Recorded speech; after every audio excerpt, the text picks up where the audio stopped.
예, 아마 자리가 편안하기 때문에 은혜도 편안하게 잘 받으실 줄로 믿습니다.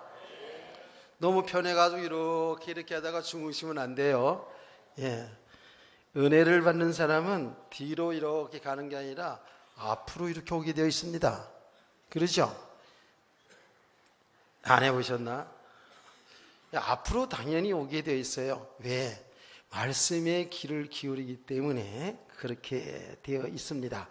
자, 오늘 예배 중에 잘 보겠습니다. 뒤로 이렇게 가시다가 주무시는지, 앞으로 이렇게 집중해서 말씀을 듣는지 잘 보겠습니다. 터키에서도 오셨네. 은복님 은사님. 이거 젊으셔서 오셨네요. 감사합니다.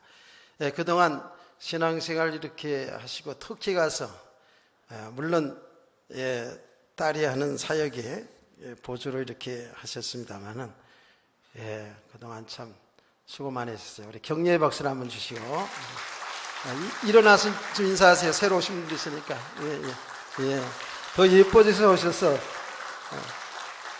앉으세요. 이제 터키 물이 좋은가 보다. 저희들이 이제 평생 신앙생활을 하는데 그 신앙생활 하는 가운데에 굉장히 박히는 부분들이 있어요. 이제 그걸 신앙생활의 갈등이다라고 이렇게 이야기를 하는데요. 그 왜 그런가요? 우리가 신앙생활하는 가운데 정말 믿음으로 하나님의 뜻에 하나님의 말씀에 순종하여 사는 삶이 되어지면 아무 문제가 없습니다. 그런데 우리는 신앙생활하면서 하나님의 말씀과 하나님의 뜻을 이루는 삶 속에 살아가야 되는 우리가 나 중심으로 살아가요. 내 뜻대로 살아가요. 하나님을 통해서 내 삶이 뭔가를 이루어 나가기를 원하면서 신앙생활하는 거예요. 그러니까 하나님과 어떤 부분에서는 맞을 수도 있지만 어떤 부분에서는 하나님과 맞지 않아요. 하나님의 생각과 내 생각이 맞지 않는다고요. 우리는 살아온 습관이 있기 때문에 살아온 배경이기 때문에 나 중심으로 내 생각대로 내 고집대로 세상의 방법대로 살아가려고 하거든요. 살아가는 건 그래요. 근데 여기다가 하나님을 이용해서 내 삶이 뭔가 이루어지기를 원한다고요. 그러니까 신앙생활의 갈등이 하죠. 하나님은 처음부터 끝까지 하나님의 뜻을 이루어 간다고요. 하나님이 계획하신 것을 하나님이 이루어 가신다고요. 아멘. 하나님은 초지일관입니다. 성경에는 우리 인간편에서 어떤 하나님을 알기 쉽게 해서 말씀하고 계시지만 하나님은 하나님이 계획하신 것을 그대로 이루어 가시는 거예요. 이 하나님의 뜻을 이루어 가시는 거예요. 우리 성도들이 신앙생활이 하나님의 뜻이 무엇인가를 바로 알고 하나님의 인도 속에 살아가면 이게 쉬운 거거든요. 하나님의 말씀을 통해서 다 우리가 어떻게 살아가야지만이 하나님 기뻐하는 삶인 줄을 다 성경에 기록되어 있거든요. 그래서 우리는 하나님의 말씀에 순종하여 살아가면 성경은 하나님이 우리에게 복을 주시고 하나님이 하신 일을 나타내겠다라는 거예요. 근데 굳이 우리는 내 뜻대로, 내 생각대로, 내 방법대로 이렇게 살아가다 보니까 신앙생활에 엄청 갈등이 될 때가 많이 있습니다. 잘 깨달아진 은혜가 있기를 원합니다. 근데 이것은 그래서 우리가 자꾸 성경은 믿음으로 살아야 된다, 믿음의 사람이 되어져야 된다라고 하는 것은 뭐냐 하면 사람이 나빠서가 아니에요. 사람이 워낙에 나빠서 그런 게 아니고 우리가 믿음이 되지 않은 만큼은 하나님의 뜻이 무엇인지 잘 모르고 하나님의 뜻에 하나님의 말씀에 순종하여 살아가는 것이 어려워요. 그러나 정말 믿음의 사람으로 세워져 가면 갈수록 내가 내 인생 내가 주인 노릇하고 사는 것 아니구나. 주님이 나의 주인이시구나. 나 이제 내 생각과 내 모든 방법을 내려놓고 주님의 말씀이 뭐라고 하시는가, 주의 뜻이 무엇인가를 잘 발견하여 그분에게 순종하여 순복하여 살아가면 인생이 그렇게 쉬운 건데, 신앙생활이 그렇게 쉬운 건데, 우리는 아직도 이런 부분이 안 되어서 갈등을 하고 신앙생활을 하게 돼요. 근데 이렇게 신앙생활을, 나 중심의 신앙생활을 하다 보면 여러분 어떤 현상이 일어나죠? 이 부분을 제가 늘 말씀드립니다. 여러분의 인생 속에서 뭐가 되어지잖아요. 뭐가 되어지면 어떻게 될까요? 반드시 자랑합니다. 근처에 종이 되었든 우리 성도들이 되었든 똑같습니다. 반드시 자랑해요. 왜? 내가 사는 줄 알기 때문에 그래요. 내가 뭔 잘해서 되어준 줄 알고 착각하기 때문에 그래요. 그러잖아요. 그러면 자랑뿐만 아니라 그게 교만해진다니까. 뭐가 되어지면 되어질수록 그래요. 반대로 내가 인생 내 주인으로 타고 살아가는 가운데에 반대로 뭐가 안 되어지면 어떻게 돼요? 안 되어진 것 때문에 자꾸 염려하고 걱정하고 두려워하고 원망하고 불평하고, 뭔가 내가 뭔 방법을 잘못 써서 그런가 자꾸 방법을 연구하게 되고 이렇게 되어가거든요. 자꾸 머리를 써가게 되고, 인본주의가 그래서 나오는 거예요. 인본주의라는 것은 하나님의 뜻을 따라 사는 것이 아니라 내 생각 속에서 사람들이 사는 방법을 찾아서 뭔가는 내 육신의 삶을 살아보려고 하니까, 하나님이 딱 보고 계시니까 이게 아니잖아요.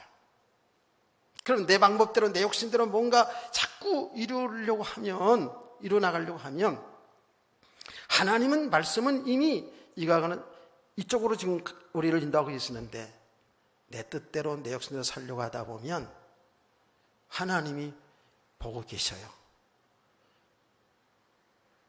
그러면 우리 하나님의 사람들은 그렇게 내 뜻대로 내 욕심대로 가다 보면 이거는 뭐가 되어져도 문제가 오고 안 되어져도 문제가 와버려요.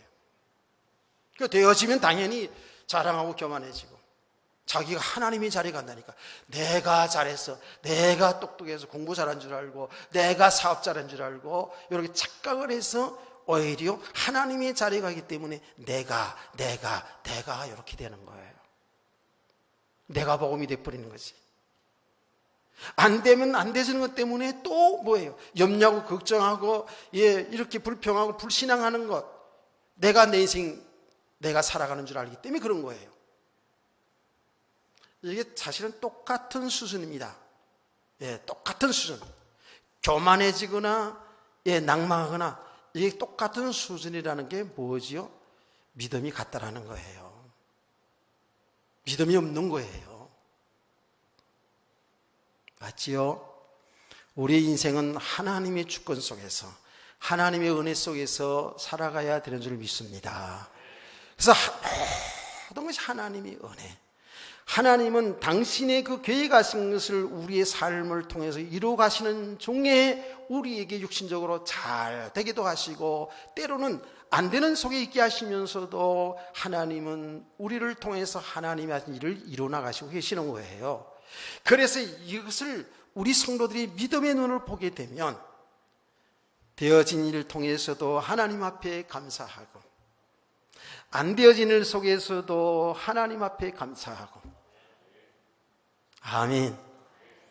뭔가 하나님의 교회에 봉사하고 헌신했을 때에 우리가 아이고 성도님 그렇게 많이 헌신했네요, 수고 많이 하셨네요, 그래도 손사래를 치면서 진짜로 아니에요, 하나님이 은혜 주셔서 했죠, 내가 뭐 했나요? 이렇게 되는 게 그게 정상이거든요. 낭만, 어려움 당해서 굉장히 어려울 때에 우리는 사람들의 위로도 필요하겠지요. 그래도 우리는 그 삶을 통해서 나의 신앙을 보고, 또 그 삶을 통해서 고난의 과정을 통해서 하나님이 지금 하나님이 하신 일을 볼 수 있는 그런 믿음의 사람을 되기를 원합니다. 이렇게 되어지면 성경이 말한 대로 범사에 감사가 되는 거예요. 고난 속에서도 하나님이 하신 일을 보니까 조금은 힘들고 어려워도 우리 육신적으로 어려운 일을 당하면 힘들잖아요. 인생을 실패하게 되면 고통이 따라오게 되어 있어요. 그러나 하나님은 우리 하나님의 사람들에게 그 실패, 그 고통의 과정을 하나님의 칭의가 아니에요. 그것을 통해서 나의 신앙을 보라는 거예요. 그것을 통해서 하나님의 뜻을 발견하라는 것이거든요.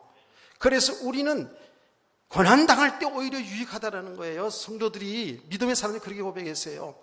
편안하고 잘 될 때는 잘 몰랐는데 고난당할 때에, 어려움 당할 때 뭐지요? 우리 인간의 나의 한계를 깨닫잖아요. 야, 이건 내가 아무리 공부를 많이 했어도, 내가 아무리 똑똑해도 내 힘과 내 능력으로 되는 것이 아니구나. 하나님의 은혜 아니면 살 길이 없구나. 하나님이 축복해 줘야 먹는구나. 하나님이 지켜줘야 사는구나. 아멘. 이렇게 하나님 깨달게 하시거든요. 그러니 이게 얼마나 축복입니까? 그래서 그것을 하나님의 사랑이라는 거예요. 그래서 저는 여러분의 말씀을 드리잖아요. 여러분, 고난을 당할 때 힘들고 어려워도 여러분이 이렇게 보여지면 어떤 간증을 하게 되냐면, 그냥 입에 발린 이야기, 아는 지식을 얘기하는 것이 아니라 실제로 이 고난이 나에게는 축복이었습니다. 이 고난이 나에게는 유익이었습니다. 왜? 이 고난을 통해서, 이 실패를 통해서 내가 얼마나 죄를 짓고 죄 가운데 살았는지 나의 죄성을 보게 되고, 이 고난을 통해서 하나님께서 하시는 일이 얼마나 귀한 것인지를 깨닫게 될 줄 믿으시기 바랍니다.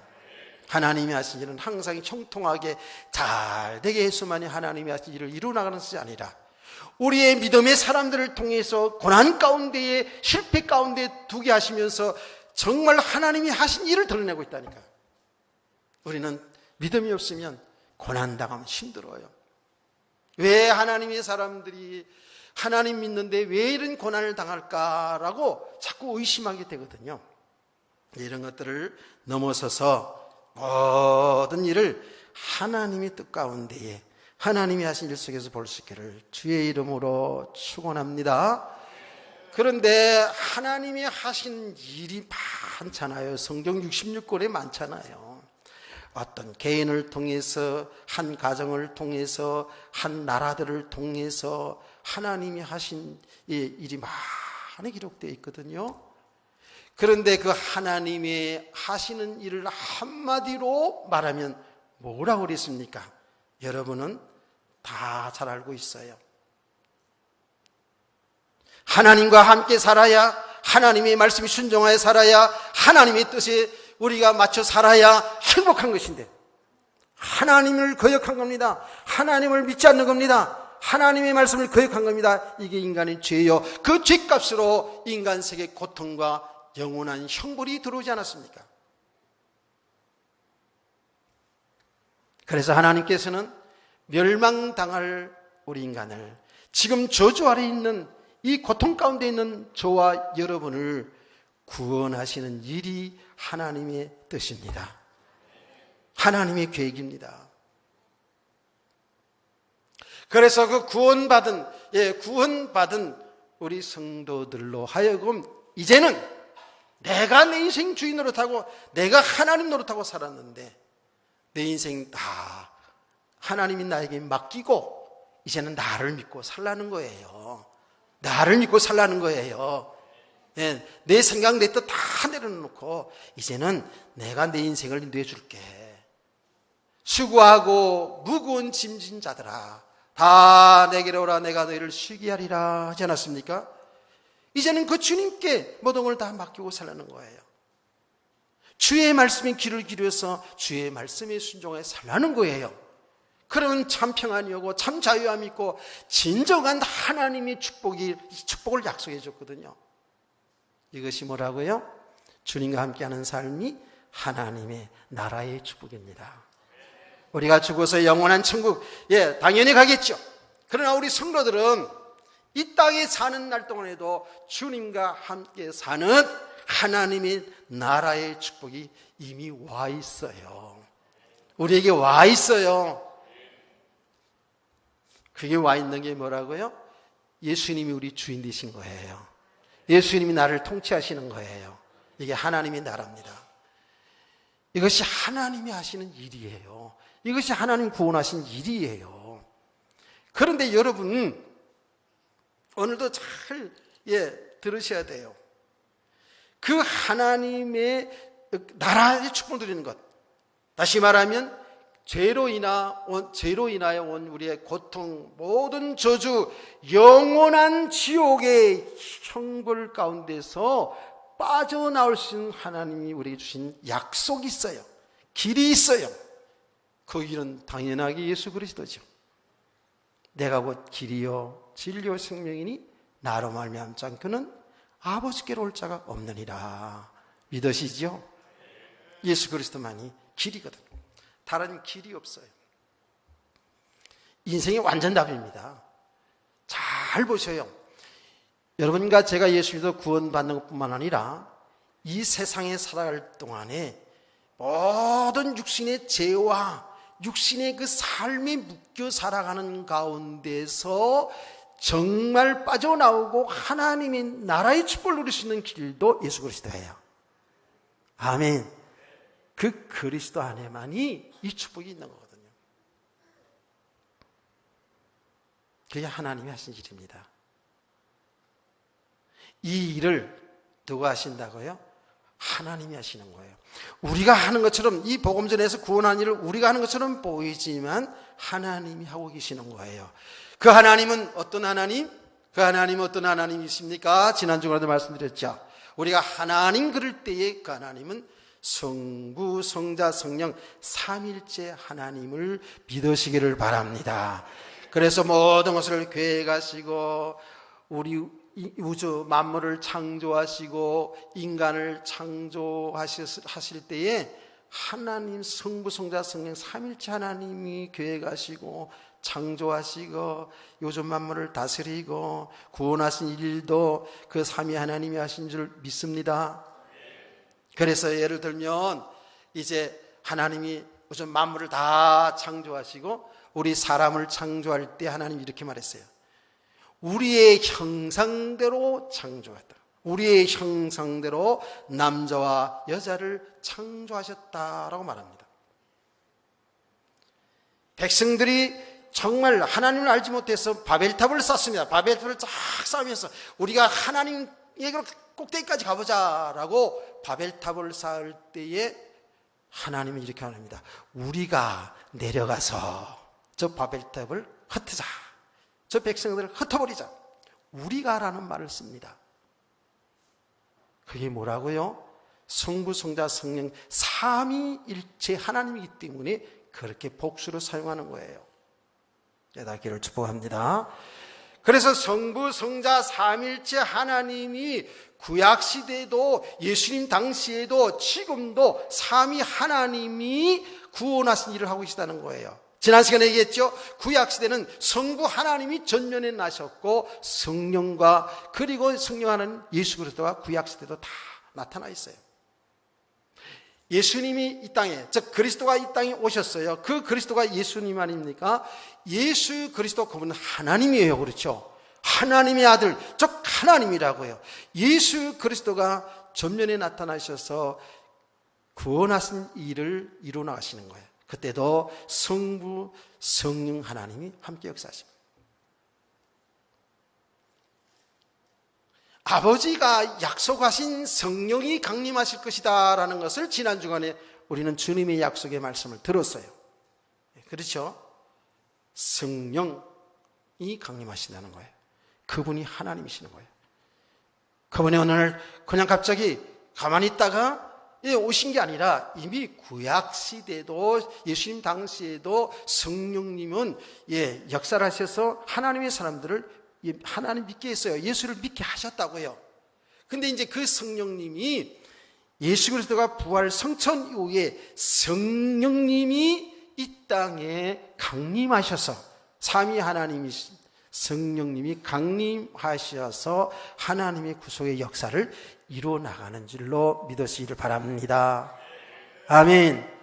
그래서 성경은 있잖아요. 하나님이 구속의 역사, 하나님의 뜻이 예수를 믿어서 생명 얻는 거잖아요. 하나님 나라를 유업으로 얻는 것이거든요. 이 일 때문에 성부, 성자, 삼일체 하나님이 일하시고 계시고, 성도들이 정말 하나님의 뜻대로 살아야 되는데 바로 하나님이 이 구원하시는 그 일 속에 여러분 일생이 있어야 된다는 것을 이 전 목사는 시간마다 얘기하는 것을 깨닫기를 주의 이름으로 축원합니다. 근데 이 뜻이 안 맞으면 그 갈등이 오는 거예요. 하나님의 뜻과 내 뜻이 안 맞아요. 그래서 오늘 성령님이 강림하시는 이제 구속의 역사의 전면에 나서는 이런 역사를 오늘 2장 1절에서 4절 말씀을 우리가 읽은 겁니다. 아주 하나님의 구속의 역사, 하나님의 계획을 이루는 역사 속에서 오늘 성령님이 이 땅에, 즉 하나님이신 성령이 강림하시는 것은 아주 중요한 역사입니다. 이제는 저와 여러분이 예수 그리스도를 믿을 때에 죄사함 받잖아요. 그렇죠? 이거는 완전 죄사함을 받는 거거든요. 그러므로 이제는 하나님이 우리 예수 믿는 사람들에게 완전히 내주하시는 겁니다. 하나님이 함께 하시는 축복을 받게 되는 것이죠. 할렐루야.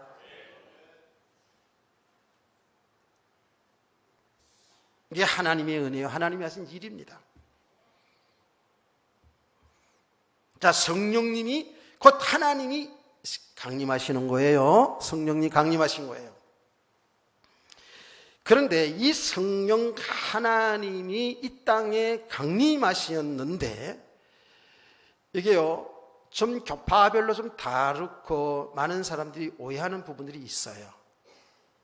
이 성령 하나님이 강림은 단회적입니다. 한 번 강림하시는 겁니다. 또 오시고 또 오고 또 오는 게 아니에요. 사도행전에 보면 나타나는 현상이 계속 성령이 또 오시고 또 오시는 것처럼 성령 충만을 받아라 하니까 그렇게 나타나 있어요. 우리가 오늘 197장 찬송 내용에도 그런 내용으로 성령이 은사를 내리어 주시옵소서, 오늘도 성령께서 은사를 주옵소서, 이런 내용이 나오거든요. 그런 찬송가들이 오해될 수 있는 소지가 있어요. 왜 그렇게 또 오시고 또 내려오시고 이렇게 하냐 하면 모든 것은 하나님께로부터 오기 때문에 그렇게 표현을 하는 거예요. 이따 찬송 부를 때 보면 제가 무슨 말인지 알게 될 거예요. 성령 하나님의 강림은 단회적으로 오신 거예요. 아멘. 단회적. 그러니까 또 하나님이 왔다가 갔다가 왔다리 갔다리 이런 게 아니라 하나님이신 성령님이 강림하신 거예요. 그래서 그 성령님은 주님이 재림하시는 그날까지 하나님의 구속의 역사를 이루어 나가는 줄로 믿으시기를 바랍니다. 자, 그런데 오늘 성경 말씀 보니까 오순절 날이 이미 이름에 그들이 다 같이 한 것이 모였더니 호련히 하늘부터 급하고 강한 바람 같은 소리가 있어 그들이 앉은 온 집에 가득하며, 이렇게 지금 성령이 강림하는 장면이 나옵니다. 자, 여기서 오순절 날이 이미 이름에 그렇습니다. 오순절 날을 여러분은 절기에 관한 말씀을 들을 때 항상 세 절기를 꼭 같이 들었습니다. 그 세 절기를 같이 연관해서 들어야 됩니다. 알아야 됩니다. 그러면 제일 먼저 이스라엘 백성들이 영원히 지켜야 할 절기라고 한 그 절기는 어떤 절기였습니까? 여러분 다 알고 있기 때문에 제가 말할게요. 그게 유월절입니다. 혹은 무교절이라고 이야기합니다. 자, 새로 나오신 분들이 있어서 조금 더 설명이 필요하겠죠. 무교절, 유월절이 뭐예요? 이스라엘 백성들이 애굽의 노예생활 종살이를 4대 동안 한 430여 년 동안 종살이를 하게 됩니다. 근데 그 종살이하던 이스라엘 백성들이 거기서 해방이 되는 것은 그거 10가지 재앙 다 얘기하면 그거 하다 끝나니까 거의 골자만 얘기할게요. 해방이 되는 데는 언제 해방이 되었습니까? 어린 양을 잡아서 고기는 구워서 먹고 그 피는 이스라엘 백성들의 집 문 있잖아요. 문에 문설주와 임방이라고 그러잖아요. 문설주와 임방에 피를 바르라 그랬습니다. 피를 바르게 되면 그 집 안에 있는 장남은 다 죽는 재앙이 있는데 죽지 않는다라는 거예요.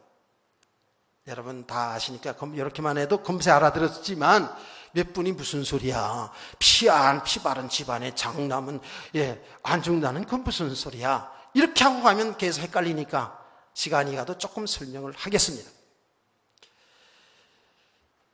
하나님께서 모세를 지도자로 세워가지고 애굽의 바로 왕에게 보내면서 이 백성들을 이끌어내서 저 광야에서 나에게 예배를 드리라. 그리고 너희가 살 땅은 가나안 땅이라는 것을 말씀해 주지 않습니까? 그래서 모세가 이제 바로 왕에 가가지고 이 백성은 하나님을 섬겨야 되기 때문에 놔주세요.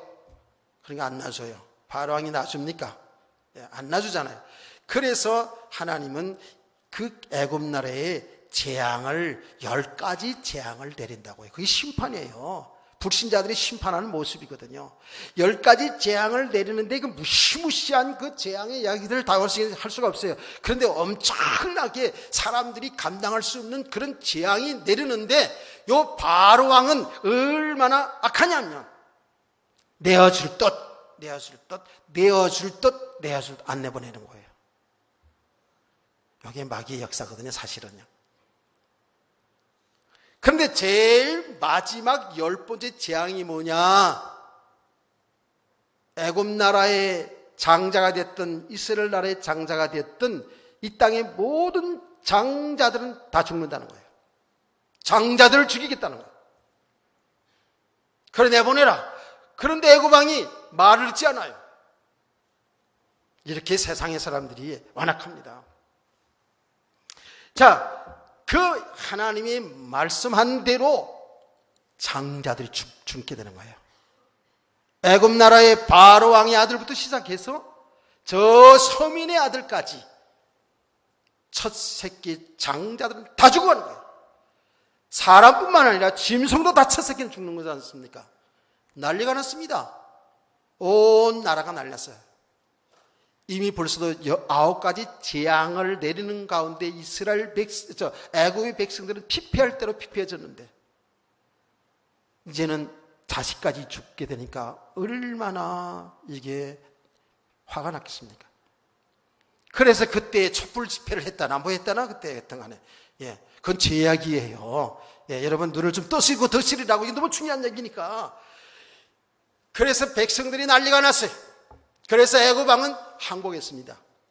모세를 불러가지고 내 나가라 말이야. 나가라. 그런데 이제 하나님은 뭐라고 그랬다고요?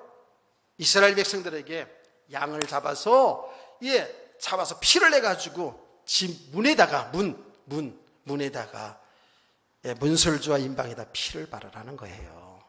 피를 바르면 그 안에 있는 어떤 사람이든지 죽지 않고 용서를 받게 된다는 거예요. 그래서 이스라엘 백성들이 피 바르는 그날에 노예 생활에서 해방되어 출애굽의 역사를 이룬 줄로 믿으시기를 바랍니다. 그게 무슨 사건이에요? 그게 아무 죄가 없는 어린 양 대신 예수의 피로 말미암아서 죄와 사망 가운데 마귀의 종로를 타고 저주 가운데 비참하게 살아갔던 우리를 구원하시는 놀라운 그림자인 줄 믿으시기 바랍니다.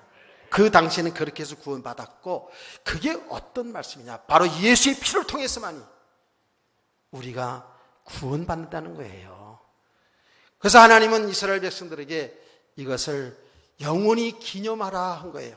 이렇게 피 바르는 그날에 거기서 해방된 것을, 그 저주에서 빠져나온 것을 기념하는 것이 유월절입니다.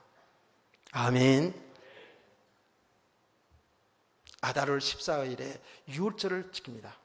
유월절.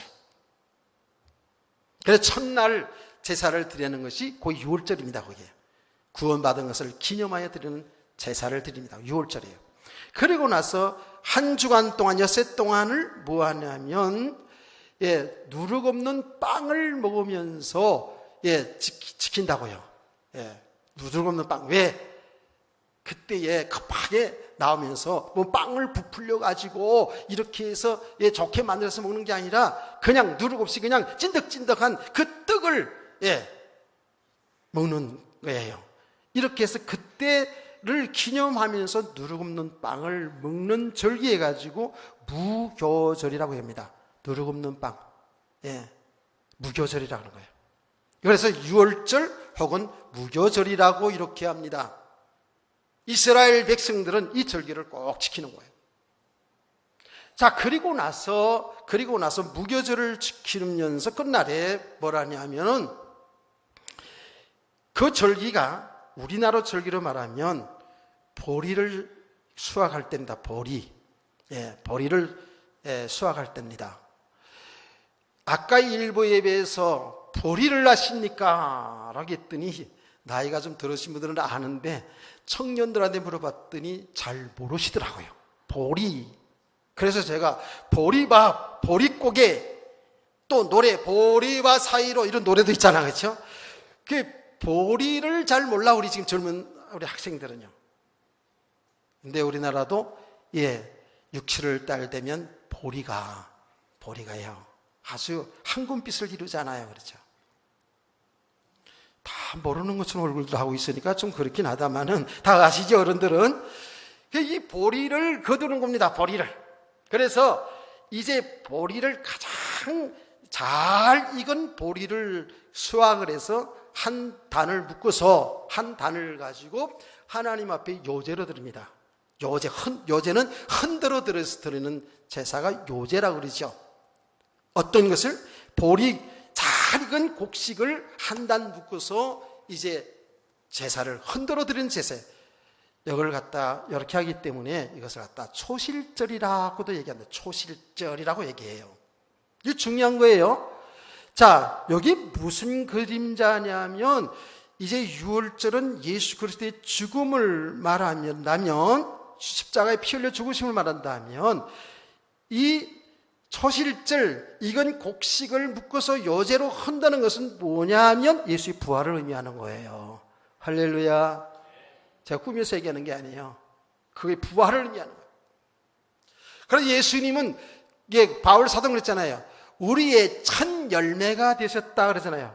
부활하신 예수님을 얘기할 때 첫 열매가 되었다라는 거거든요. 바로 그겁니다. 부활을 의미하는 거예요.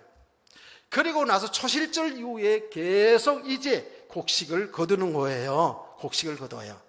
곡식을 거두는데 7, 7에 49 한 주간씩 7주간 동안을 곡식을 다 거두는 거예요. 곡식을 다 거둬요. 다 거두고 50일째 되는 날에 하나님 앞에 제사를 드려. 하나님 은혜에 감사하면서 이제 가나안 땅에서 곡식을 거두었다고 감사 제사를 드리는 겁니다.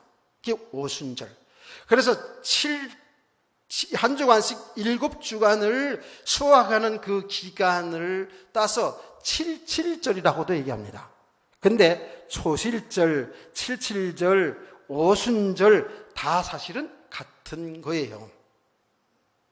오순절 날이 이미 이름에 그러잖아요. 오늘 지금 그 얘기는 거예요. 예수님이 이 땅에 40일 동안을 부활하셔서 계시면서 복음을 증거하시고 예루살렘 떠나지 말고 약속하신 아버지가 약속하신 기다리라 그랬잖아요. 그들이 그 약속을 붙잡고 기도하는 가운데 열흘째 되는 날, 그게 오순절이에요. 오순절 날에 성령님이 강림하시는 겁니다. 할렐루야. 자, 보세요. 이치적으로 잘 보세요. 그 오순절을 77절 해가지고 이제 곡식을 거두었어요. 많이 거두어서 하나님 앞에 감사 예배 드리는 것, 제사 지내는 것이 오순절이거든요. 그러면 보세요. 성경 그대로 이루어진 것을 보세요. 성령님이 강림하셔서 오순절에 강림하셔서 얼마나 많은 열매들을 거둡니까? 3,000명, 5,000명 막 많은 예수 믿는 사람들이 일어나잖아요. 그렇죠? 할렐루야. 하나님의 구속의 역사입니다, 이게요.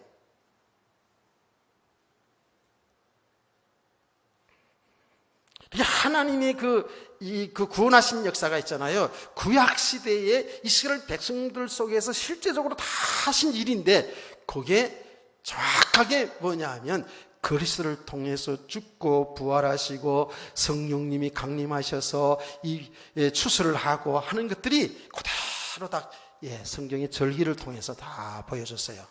믿으시길 바랍니다. 이해가 되시나요? 그런데 우리 그렇게 깨달았어서 기쁘 놀고 이런 건 아닌데, 어쨌든 그래요. 여러분 보면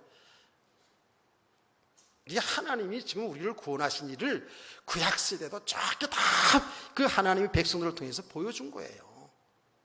그대로 이제 성령님이 오셔서 이런 놀라운 하나님의 역사를 일어나는 줄 믿으시기를 바랍니다. 자, 그러면서 그 성령님이 강림하시는데, 하나님이 강림하시는데 어떻게 강림하셨냐면, 호련히 하늘부터 급하고 강한 바람 같은 소리가 있어 그들이 앉은 온 집에 가득하며 마치 불의 혀처럼 갈라지는 것들이 그들에게 보여 각 사람이 하나씩 임하였더니라고 얘기합니다.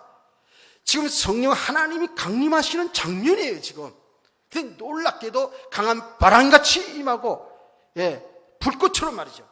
불이 혀에 갈라지듯이. 이 말이 뭡니까? 이 불을 붙을 때 보면 불꽃이 막 이렇게 일어나잖아요. 그렇죠? 이렇게 임했다라는 거예요. 지금 하나님이 임재하는 모습, 하나님이 강림하시는 것이 현상적으로 나타났어요, 지금. 그 예루살렘 성에 기도하는 제자들과 성도들에게 나타났어요. 자, 이렇게 바람같이 불꽃같이 임할 때에, 그때에 예루살렘 성전에 있던 사람은 졸은 사람은 하나도 없었을 거예요. 바람같이 불꽃같이 막 임하는데, 그렇잖아요.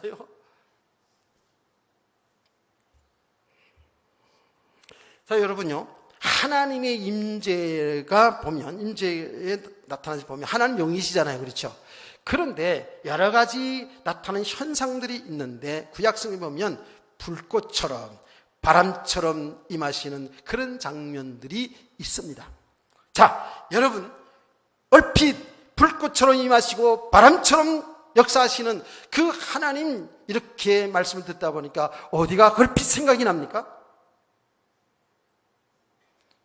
이게 지금 말씀에 집중하는 사람들은 금세 여기에 떠오른다고요. 근데 집중하지 않고 딴 생각하는 사람들은 안 생각이 날 거예요. 생각이 안 날 거예요.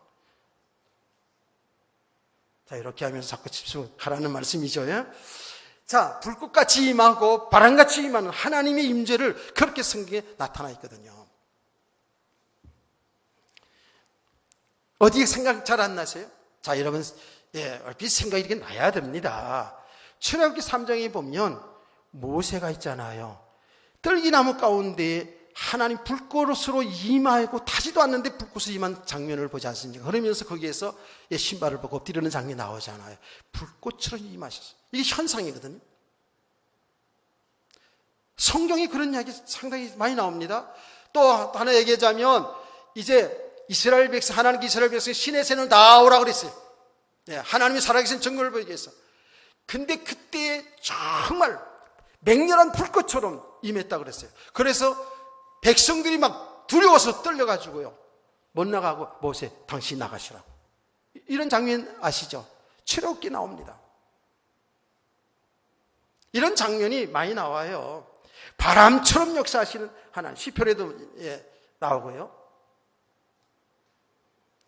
엘리야 선지자가 하나님 앞에 기도할 때에 하나님이 바람처럼 임하고 불꽃처럼 막 임하는데 그 속에 하나님의 말씀은 없었다라는 그런 내용이 나오지 않습니까? 이렇게 하나님의 임재가 실제로 바람처럼 불꽃처럼 임하는 장면을 볼 수가 있어요. 그래서 오순절 날에 하나님이, 지금 성령이신 하나님이 강림하실 때에 이렇게 바람처럼, 강한 바람처럼 불꽃처럼 현상적으로 임했다니까요. 왜 그런지 아십니까? 성령이 강림하시는 건 증거예요. 그게요. 성령님이 땅에 강림하시는 증거를 보여준 거예요. 아멘. 자, 예수님도 그러지 않았습니까? 예수님도 제자들이 잘 못 알아듣고 성령의 역사를 잘 모르니까 뭐라고 설명했냐면, 야, 제자들, 성령은 바람 같은 거야. 그렇게 얘기했죠. 자, 그러면서, 자, 저 나무가지가 흔들려. 왜 흔들리지? 바람이 부니까 흔들리지 않아요. 이처럼 성령이 역사하고 있는데 우리 눈에 보이지 않는 거야 라고 예수님이 설명한 내용을 아시잖아요. 그래서 성령 하나님이 강림하실 때 바람처럼, 강한 바람처럼 불꽃같이 임한 것은 성령께서 이 땅에 강림하시는 증거를 제자들과 저와 여러분에게 보여준 줄 믿으시기를 바랍니다. 아멘. 자, 그런데 사람들은 이런 것을 또 오해를 해가지고 말이죠. 예. 기도할 때에 성령의 바람처럼 그냥 불꽃처럼 임한다고 이렇게 설교를 하면서, 예, 씩씩대면서 막 넘어지고 자빠지고, 그리고 막 불을 받았다고 떼굴떼굴 굴러다니고 이런 사람들이 있어요, 없어요? 있다니까. 여러분은 참 얌전하게 교회만 나서 말씀만 들어서 그렇지 이런 데가 많아요. 지금 세계와 한국에도 많아요. 우리나라 한국에 미국에서부터 이렇게 들어왔는데 신사도 운동이라고 해가지고, 신사도 운동이라는 건 뭐냐 하면, 예, 사도는 12사도잖아요. 12사도. 바울과 우리는 사도라고 그래요. 바울, 바나바 초대교회 사역자를 사도라고 그런다고요. 사도는 뭐예요? 하나님이 복음 때문에 보내신 자를 사도라고 얘기한다고요. 그런데 신사도라는 뭐냐 하면 이제 새로 하나님이 보내신 사도들이 있다라는 거예요. 그 사도들은 이렇게 사역 속에 막 역사가 막 기적이 일어난다는 거예요. 이 기적의 역사가 있는 사람들이 사도들이라는 거예요. 그 신사도 운동. 근데 그게 이제 전 세계로 막 강타하죠. 그래가지고 그 집회 가보면 막 집회하는 가운데 막 귀신이 떠나가는 소리, 낄낄낄낄 하하호호 막 일어나고 불 받았다고 뒹구는 사람이 없는가 하면, 예, 바람 같은 강한 성령 역사를 나서 막 자빠지고 넘어지고 막 얼마나 신기해요, 그렇죠? 막 병자들이 막 고쳐지는 역사들이 막 일어나고 막 이런 거예요. 그러니 사람들이 이런 나타나는 현상을 보고 거기에 막 몰려다닌다니까. 수십 년 동안 신앙생활하고도요, 그런 집회 한번 가보고 나요, 말씀을 통해 믿음이 다 무너져 버려요. 그 거리로 가고. 여러분 아셔야 돼요. 분명히 성령의 역사를 통해서도 많은 어떤 기적의 역사들이 많이 일어나죠. 그렇죠. 성령의 역사로, 예, 치유되는 역사가 일어날 줄 믿으세요. 성령의 역사로 죽은 자가 살아났습니다. 성령의 역사로 마리아에게, 성령의 역사로 사라에게 잉태돼서 아들을 낳게 되는 역사 일어나는 줄 믿으세요. 성령의 능력으로 이런 역사들이 있습니다. 그런데 그것이 하나님의 뜻을 이루는 일과 구속의 역사 이루는 것과 상관없는 것은 전부 사단의 역사입니다. 이게. 저는 장담하고 얘기합니다. 그건 100% 사단의 역사입니다. 뭐 불 받았다고 떼굴떼굴 굴러다니고, 예? 성령 받았다고 막 호호하하 웃고 막 슬피 통곡하며 울고, 너무 기뻐서 웃을 수도 있고 울 수도 있는데 막 그러고 자빠지고 넘어지고 하나요. 성령 하나님의 인격적인 분이기 때문에 그렇게 역사를 하지 않아요. 그는 100% 사단의 역사입니다. 깨닫기를 축원합니다. 그리고 우리가 이 영적인 세계를, 영적 사실을 알지 못하면 신앙생활에서 판판에다 속는다니까. 그래서 성경은, 예수님 그랬잖아요. 마지막 때가 되면 이런 거짓 종들이 나가서 많은 기적을 보여서 사람들을 미혹한다는 거예요. 할 수만 있으면 택한 자들도 미혹한다는 거예요. 여러분, 예수님이 구원받았어도요, 이 복음의 비밀을 잘 모르면요, 우리가 성경 말씀을 통해서 믿음이 바로 세워지지 못하면 이런 나타나는 현상을 쫓아가다 다 망한다고 성경을 얼마나 경고하는지 몰라요. 이 사단의 역사는 어느 정도냐면, 말세에 말이죠, 계시록에 보니까 하늘에서 기도할 때 불이 내려오고 말이죠, 많은 기적들을 일으키는 거예요. 그래서 사람들이, 야, 저기가 진짜 진리다, 저기 막 예수 그리스도다 막 이러면서 쫓아가다 망한다잖아요. 우리 성도들은 하나님이 계시된 말씀을 통해서 예수를 믿으시고 믿음 생활 바로 할 수 있기를 주의 이름으로 축원합니다. 이게 얼마나 중요한 얘기인지 몰라요. 너무 사람 속아요. 현상이 다 속는다니까. 자, 현상에 대한 얘기는 조금 더 할 거예요. 자, 이렇게 성령이 강림하면서 놀라운 역사가 일어나는데 거기에 제자들이 말이죠. 제자들이 방언이 했어요. 방언이 나왔어요. 방언. 이 방언에 대한 오해가 얼마나 많은지 몰라요. 근데 이 방언은 그게 모인 15나라의 언어입니다. 15나라의 언어로 말을 하게 돼요. 이게 놀라운 하나님의 역사거든요. 근데 거기에 지금 예루살렘에 어떤 일이 있었냐면 그 당시 오순절이라 했잖아요. 오순절날이 이미 이름에 그랬잖아요. 오순절이기 때문에 이스라엘 백성들은 남자는 반드시 세절기, 유월절, 유월절 그 다음에 칠칠절, 그리고 이게 오순절이에요. 칠칠절. 그리고 나중에 수장절, 혹은 초막절이라고 하잖아요. 이 세 절기는 반드시 지켜야 돼요. 지금 우리는 뭐예요? 지금 맥주감사절을 다음 주에 지키잖아요. 그 오순절이 그게요. 오순절. 보리를 거두는 절기라서 맥주감사절. 이제 가을에는 추수감사절 이렇게 지키는 거 아닙니까? 자, 이스라엘 백성들은 이 절기에 다 동참하는 거예요. 그런데 국내에 있는 사람뿐만 아니라 국외에 있는 사람들도 경건한 유대인은 뭐예요? 진짜 믿음 생활을 제대로 하려고 하는 사람들 아닙니까? 이런 경건한 유대인들이 15나라에서 지금 다 예루살렘에 와서 오순절 절기를 지키러 왔단 말이에요. 그 다 모여서 있다고요. 이때에 제자들이 성령이 그들에게 임하여서 방언으로 말했다는 것은 뭐냐면 그 사람 나라들의 그 말입니다. 언어입니다. 이해가 되시나요? 물 한 잔 먹게 해야 돼.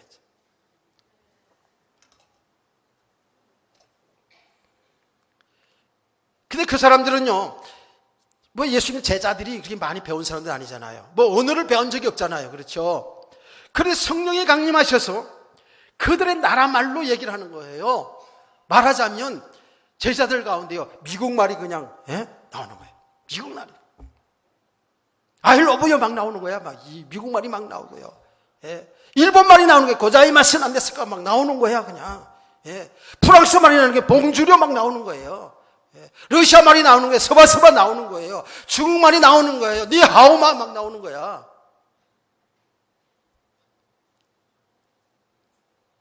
이렇게 그 나라 사람들의 말이 나오는 거예요. 말이 나오는 거예요. 그 말이 나왔는데 그 말이 뭐예요?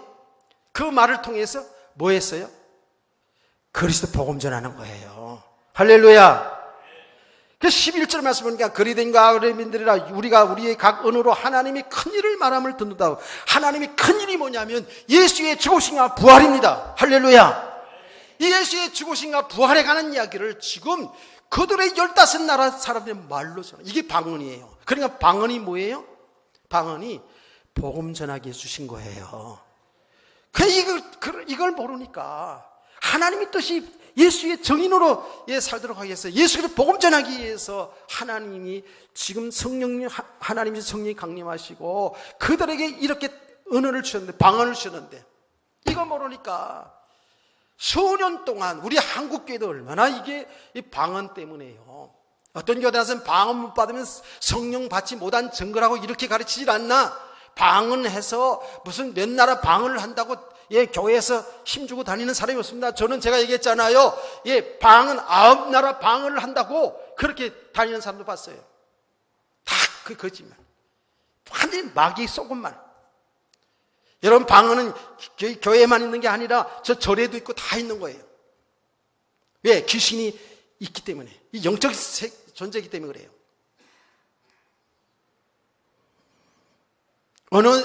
어떤 일까지 있었냐면요, 뭐 방언하고 방언을 통변하는 은사를 받았다고 그러고 다니는 사람들 많았거든요. 70년대, 80년대. 지금도 그런 사람 있어요.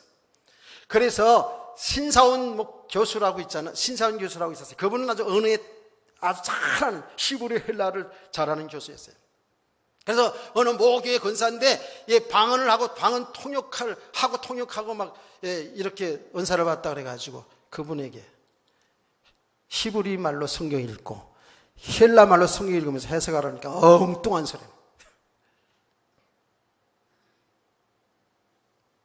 다 가짜입니다.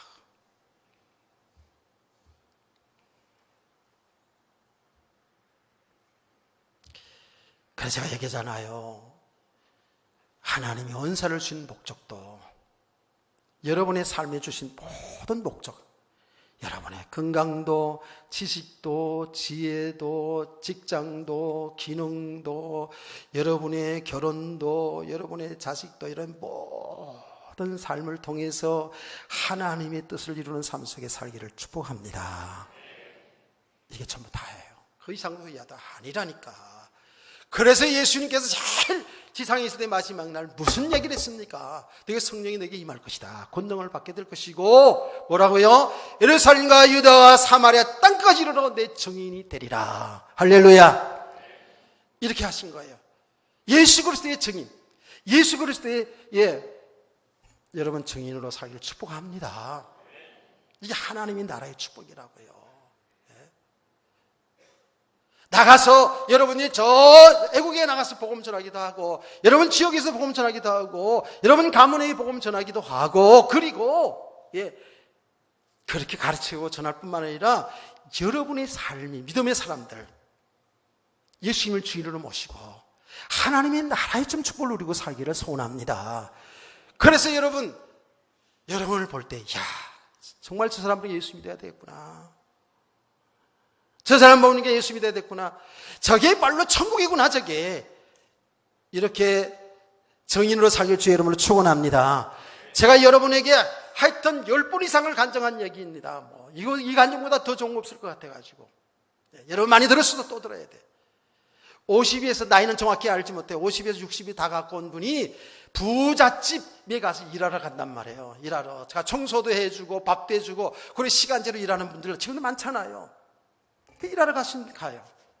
근데 이 집은 정말 잘 사는데, 아주 젊은 여자인데 남편이 돈을 잘 벌어다 주는데, 잘 사는데 우울증이 걸려 있는 거예요. 행복하지 않아.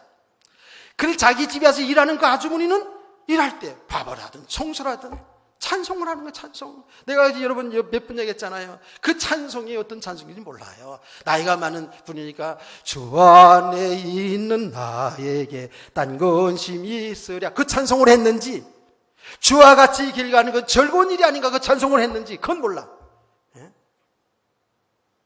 내 영혼이 원청이고 중환지진 복권하니 주 예수 모신 것이 하나님 나라, 그 어디나 하나님 나라. 초막이나 궁굴이나 내 주 예수 모신 것이 하나님 나라, 그 찬송을 불렀는지 그건 몰라요.